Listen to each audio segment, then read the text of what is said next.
Sarah sedang belanja dengan anaknya di supermarket, tapi dia cuma punya sedikit uang. Akhirnya beberapa barang dia kembalikan. Sampai di rumah, anaknya tampak tak senang karena Sarah tak membelikan daging. Hidupnya menjadi seperti ini setelah suaminya tewas dibunuh. Sarah sendirian merawat kedua anaknya, hidupnya jadi terasa sulit. Hari ini tiba-tiba ada pria asing masuk ke rumahnya. Gara-gara dia, hidup Sarah lagi-lagi berubah. Pria itu bernama Tito. Dia masuk ke rumah dan mengancam Sarah. Sarah meminta Tito agar anak Sarah jangan diganggu. Tito mendorong Sarah ke sofa dan mengabaikannya. Lalu Tito ke jendela dan melihat keluar. Di luar ada dua pria yang lagi cari Tito. Setelah mereka pergi, Tito pun lega.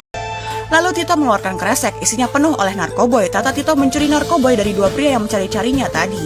Kemudian Tito dikejar-kejar, jadinya dia asal masuk ke rumah Sarah untuk bersembunyi. Sarah melihat narkoboy itu, dia sangat terkaget-kaget. Dia menyuruh Tito segera menyingkirkannya. Tito malah bilang rumah Sarah paling aman dan mau dijadikan tempat penyimpanan.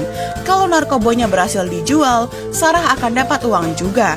Lalu Tito pun membayar Sarah, tapi Sarah masih tak mau.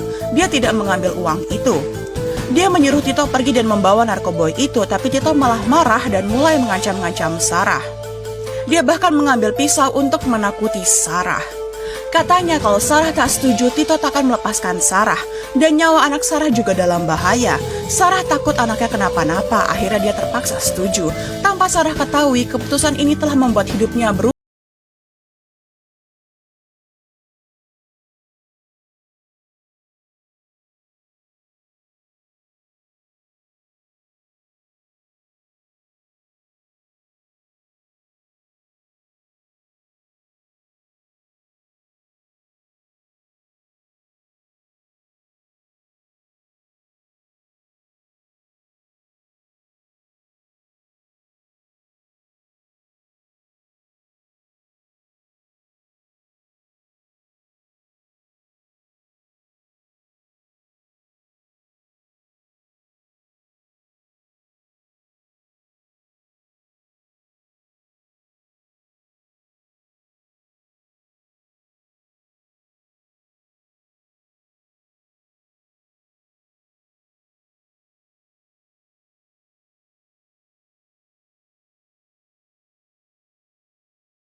Di depan pintu rumah sakit, anak Sarah terus memanggil-manggil nama Tito. Saat itu kebetulan Leon, ketua bandar narkoboy, mendengarnya. Leon segera mengenali kalau Sarah adalah rekan Tito.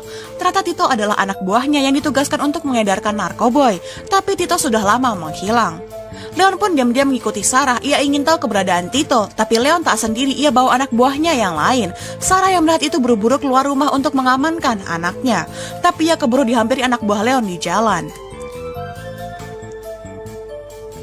Saat itu Leon turun dari mobil. Begitu Ben melihat Leon, ia terlihat sangat ketakutan, lalu langsung berlari ke seberang jalan. Ada truk sampah yang sedang maju. Untungnya truk itu berhenti. Petugas kebersihan merasa ada yang aneh, mereka pun turun untuk memastikan. Akibatnya malah terjadi perkelahian. Sarah memanfaatkan kesempatan itu untuk kabur. Tiba di rumah neneknya, Ben akhirnya berbicara. Ia berkata bahwa Leonlah yang membunuh ayahnya. Sarah akhirnya tahu siapa yang membunuh suaminya, tapi ia belum juga lapor polisi, ia malah menyusun rencana. Malamnya Leon ke rumah ibu Sarah. Sarah pun berkata ia akan menemui Leon di tempat yang ditentukan. Leon memberinya waktu 1 jam. Sarah pun bersiap. Ia berdandan dengan cantik dan mendatangi markas Leon. Tiba di sana, Sarah menyerahkan tas besar pada Leon. Setelah membukanya, Leon sangat terkejut. Ternyata isinya kepala Tito. Kini Leon tampak ketakutan. Ia sadar perempuan di depannya psikopat. Sarah pun bertanya kenapa Leon membunuh suaminya. Leon menjawab karena suami Sarah sering ikut campur. Mendengar pengakuan Leon, Sarah tak tahan lagi. Ia langsung mengeluarkan pistol lalu membidik Leon tepat di kepala. Tapi Leon tampak meremehkannya. Saat ini anak buah Leon mendekat ke Sarah, tapi Sarah langsung mulai menembak. Leon berhasil tewas tertembak. Sarah menghabisi 2 anak buah Leon dengan palu. Setelah itu Sarah segera keluar dari sana. Sehari setelahnya ada berita di TV bahwa kematian suami Sarah disebabkan pertikaian antar bandar narkoboy. Sarah pun dapat melanjutkan hidup dengan kedua anaknya. Film selesai.